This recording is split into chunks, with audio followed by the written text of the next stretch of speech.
Praise the lord. మన ప్రతి దిన జీవితంలో మనుషులు మనకి ఎన్నో వాగ్దానాలు చేస్తారు కదండి. ఎన్నో సార్లు మాటిస్తారు. కానీ కొన్ని సార్లు నెరవేర్చరు.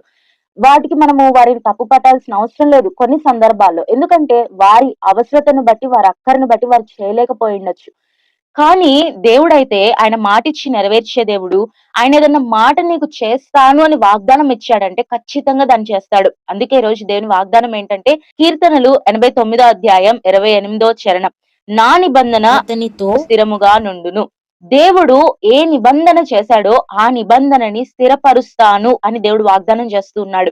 దేవుడు మీకు ఏం మాటిచ్చారు?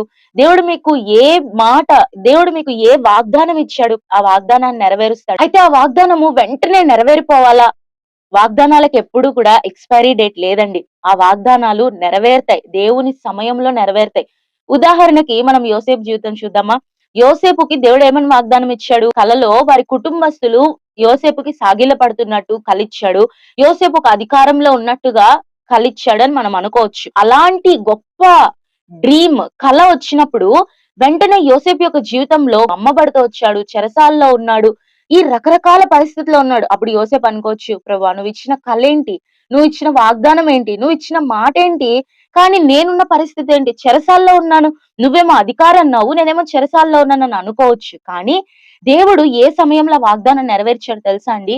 ఐగుప్తుకి మిగిలిన దేశాలన్నిటికీ కూడా కరువొస్తుంది అన్న సందర్భంలో యోసేపుని ఒక అధికారిగా ఉంచి, ఆ అధికారము యోసేపుకే కాదు, యోసేపు కుటుంబస్తులకు కూడా ఉపయోగపడే సమయం వచ్చినప్పుడు దేవుడు ఆ వాగ్దానాన్ని నెరవేర్చాడు. అన్ని దేశాల్లో కరువుంది గాని, ఐగుప్తులో వారికున్న ధాన్యాన్ని బట్టి ఇతర దేశం వాళ్ళు ఐగుప్తుకొచ్చి ధాన్యాన్ని తీసుకొని వెళ్తున్నారు. వాళ్ళ కుటుంబస్తులు ఇక్కడికొచ్చి ధాన్యాన్ని తీసుకొని వెళ్తున్నారు. అలాంటి సందర్భంలో యోసేపుని దేవుడు అధికారిగా ఉంచాడు. అప్పటి వరకు యోసేపుకి కావాల్సిందేంటండి?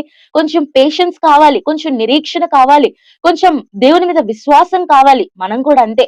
దేవుడు నీకిచ్చిన వాగ్దానం నెరవేరుస్తాడు. కానీ నువ్వు ఆ సమయం వరకు ఓపికుండాలి. దేవుని మీద విశ్వాసం ఉండాలి. దేవుని మీద నిరీక్షణ ఉండాలి. అవన్నీ దేవుడు పరీక్షిస్తూ ఉంటాడు.